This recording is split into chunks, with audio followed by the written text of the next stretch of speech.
The terrifying Aswang is the most feared creature of Philippine folklore, and with good reason. Stalking its prey in the small, rural towns of the Philippines, this deadly monster nocturnally hunts for a meal of human flesh and blood. The Aswang is a flesh-eating, shape-shifting monster. During the day, Aswangs appear as regular townspeople, though they may be observed by others to have reclusive habits or magical abilities. At night, Aswangs shift into eerie predatory forms and go hunting for human prey, preferring to feast on children and pregnant women above all else. Varying horrible descriptions have been given of the Aswang's appearance, but some recurrent traits stand out among all the different descriptions. Usually the Aswang is a woman during the day. At night, however, it may appear as a bird, a pig, or a dog. No matter which animal form it takes, an Aswang will differ from a regular animal in various disturbing ways. Most Aswangs have long, proboscis-like tongues and are frequently described as walking with their feet backward. They have also been depicted as being so thin that they can hide behind bamboo posts. The Aswang's most fearsome ability is its knack for blending in with its victims. During the day, Aswangs look and act just like regular people. Although they are generally shy and somewhat reclusive, they can have jobs, friends, and even families. During the night, Aswangs shift into a form that is better suited to hunting. Different regional versions of the creature are said to take different forms. The tik-tik and wak-wak became large birds, while the zegben, sometimes described simply as a companion of the monster, takes on the form of a Tasmanian devil. Aswangs have also been reported shifting into pigs and dogs.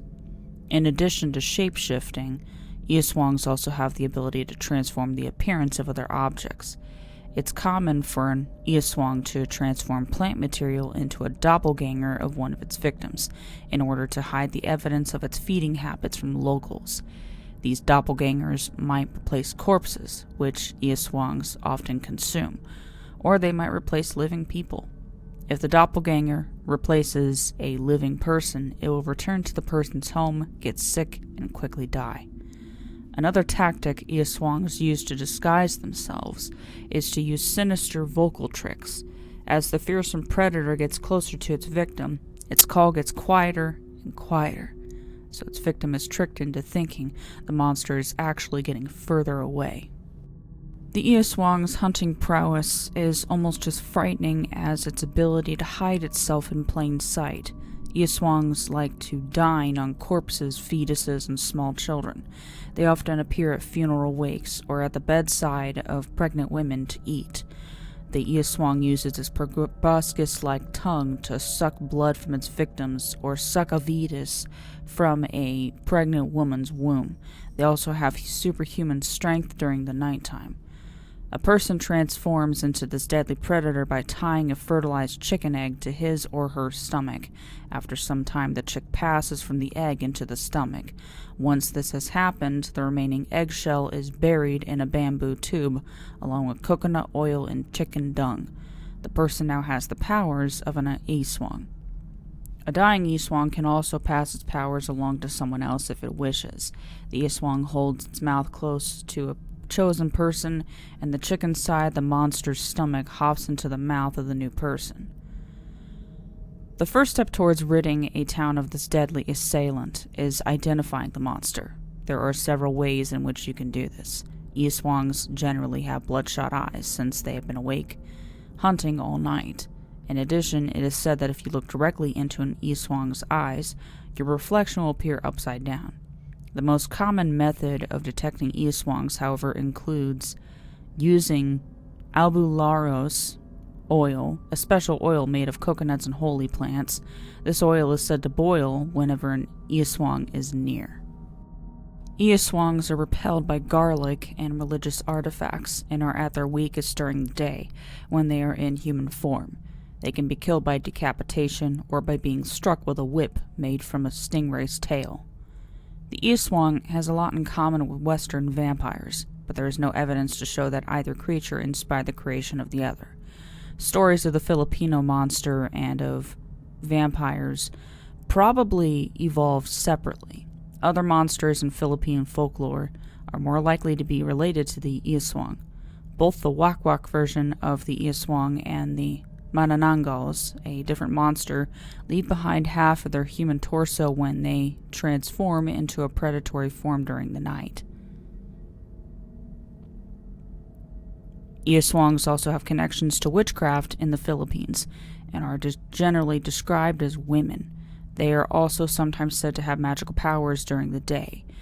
While they are generally to be feared, they are sometimes said to provide healing potions or to cast spells for local people. The Aswang was born out of Philippine folklore, with stories of this terrifying creature dating back to at least the 16th century, when Spanish explorers first created the written record of the monster. Explorers noted that of all the monsters in their folklore, the Aswang was the most feared by native people. The creature's name comes from the Sanskrit word asura, which means demon. This terrifying monster is also sometimes called the Tik-Tik or the Wakwak. These names come from the sinister sounds the monster is said to make while hunting. Despite the fact that belief in this terrifying creature has spread throughout the Philippines, there aren't many well-known individual stories. Instead, the Aswang's fame is built on a collection of first-hand encounters, and almost everyone who claims to have seen this fabled monster has a slightly different report. Aswang mythology was formalized in the 1960s when Maximo Ramos included a description of the monster in a book titled Creatures of Philippine Lower Mythology. Drawings of the Aswang have populated Philippine folk art for centuries. Since its introduction to Western culture, the creature has also begun to make appearances in Western art. The Aswang Inquiry, an illustrated book by Gilda Cordero Fernando, contains many paintings of the Aswang. Stage plays have also brought the mythology surrounding this creature into the spotlight, with Luna, an Aswang romance, and Tik-Tik, the Aswang Chronicles, both showcasing the monster. Most recently, a documentary called The Aswang Phenomenon explored the evolution of the related mythology and the culture behind the myths. As fantastic as stories of the Aswang might seem, they may actually have been inspired by real-life events. One theory is that native wildlife was the inspiration for the legends. The Tik-Tik and Wakwak hunting calls the monster is said to make are probably the calls of nocturnal birds. Bats, Tasmanian devils, and kagwang, an endangered species of flying lemur, have all been killed because they have been suspected of being Aswang in a transformed state. Another possible explanation of Aswang mythology is the presence of a rare genetic disease called XDP, which almost exclusively affects Filipino men. XDP causes patients to have Parkinsonian and dystonic symptoms. The patient is afflicted with uncontrollable muscle spasms, contortions, and tremors. Images of Aswangs during transformation are strikingly similar to photographs of a patient experiencing XDP symptoms. The highest concentration of XDP occurrences is in the Capiz region, which is rumored to be the original home of the Aswang. Finally, the Aswang legend may be used to explain away horrendous unsolved crimes in the Philippines. When a person disappears or is brutally murdered, it may be easier for local people to attribute the crime to a demon rather than to one of their fellow humans.